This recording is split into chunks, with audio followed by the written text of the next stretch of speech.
Hello, welcome to Do It Yourself channel. Today I will show you how to turn the option to mute our phone with simply covering our screen with a palm of our hand or flipping it to the other side. So where to find this option? Settings. Then we are looking for advanced features, motion and gestures. And here we have option mute with gestures. What does it do? Mute incoming calls and alarms by putting your hand over the screen, like this, by touching the screen with your palm, or turning your phone face down.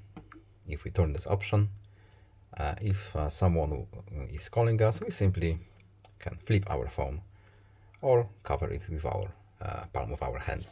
That's all. I hope this video was helpful to you. Please leave a like and subscribe. Have a nice day and see you in the next video. Goodbye.